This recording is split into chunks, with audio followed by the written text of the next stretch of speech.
know we have little time, but I do want to talk about this billboard that we've seen in South Florida, which is, you know, people are very upset, and we can understand that. What do you think about what they have done, this pack from Washington? I don't think they understand the Cuban community. I don't know. This is disgraceful, what they're doing. This is, I mean, to compare a political candidate to Castro is just, it's a disgrace. So if you look at He has never jailed anybody. He has never closed any media or TV station, even though they were providing fake news. He's not been firing squads. He hasn't tortured anyone. No, I mean, you look at what Castro did. I mean, and your just heart goes out to the Cuban. And you just hear the stories of all the things that happened. Trump's never done anything like that. What Trump has fought for is freedom and liberty and opportunity. That's what we want for the Cuban people. We want it for everybody that's here. We want it for everybody in Latin America. And we want it for everybody in Cuba. It's disgraceful. No, for us that we work in the museum, as we're putting that exhibit together, and we deal with so many political prisoners and victims of the firing squads. By the way. When they see this, it's really, really minimizing their experience. So to compare it, and it's painful. But what it shows, I think, is such a disconnect from our community. I think that sign actually does a lot more harm to the Democrats than to the Trump campaign, because if you know this community, you know that they're going to react to that as saying these people don't know, they don't get us. And contrast that to Senator Scott, that before he ever spoke about his Cuba policy, he came to the American Museum of the Cuban Diaspora, asked us, let's meet with all of the leaders, a broad section of the Cuban American leadership, the political prisoners, the families of the victims, and let me hear them. What is their point of view? That makes a difference between a leader and a politician. And now let's talk about your campaign. And today we have an exclusive, and it's Senator Scott's new ad campaign, which you will see here for the first time in AméricaTeVé. So let's take a look.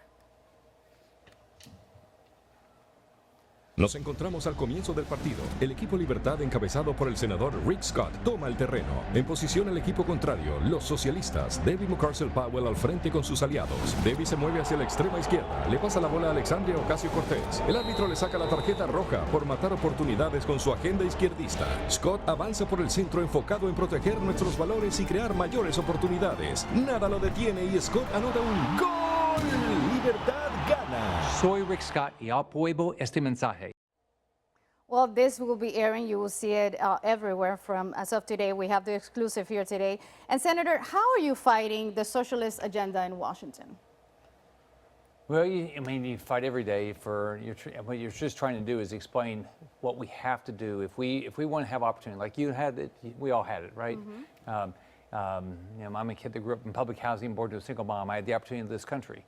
You don't have that in Cuba. So what we've got to do is not have the Cuban policies, not have this big government policies, not have a government dictate everything to us. And so you just got to make sure you elect the right people. My opponent is clearly a socialist, and we just got to make sure those people don't get elected. Especially in South Florida, right? Let's talk about real quick, because I know we don't have much time, but about the presidential campaign. We saw you a few days ago with Donald Trump.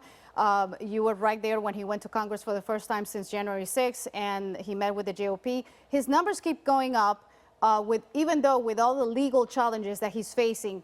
Do you think that the guilty verdict in New York, 34 charges, it just made it easier for him to become number 47, the next president of the United States? Absolutely. Everybody knows this is political persecution, especially people in South Florida. They've seen it.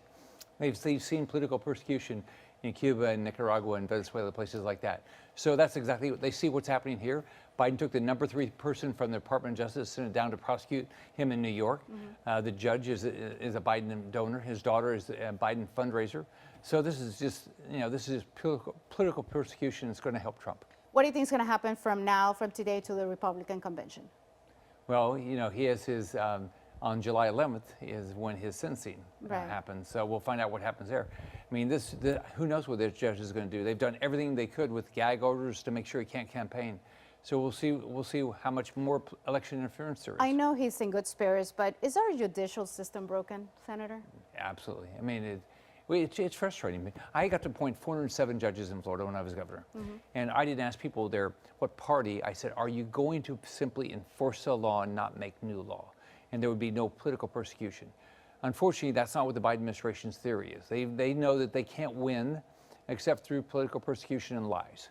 And so that's exactly what they're doing. This is you know, the number, you know, our Republican nominee And it's Biden doing it. And last but not least, socialism suffocates the human spirit. It kills the freedoms that create opportunities and erases the values that we treasure in this country. Yesterday, I saw 2 FBI agents knock on a nurse's home because she's sounding the alarm on child sex change programs at a Texas hospital. Anyone who opposes to their agenda, doctors, politicians, press, parents, regular citizens are being attacked. That's what we have right now in this administration. How do you preserve freedom in America? You better go to the polls. You better vote for freedom. If you don't, just think about it. What they've done to Trump, they can do to you. What they're trying to do to this nurse, they can do to you. So if we are not active, in November, go to the polls, get everybody you know to go to the polls, be a poll watcher, make sure you get the vote out, and make sure you know enough about the candidates, and make sure to vote the right way. Thank you, Mr. Senator, for being here, for coming nice to be here. to AméricaTeVé. It's always great to see you.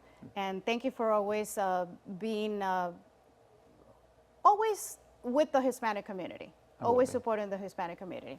Marcel Felipe, thank you so much for being here with us. And thank you, everybody, for watching.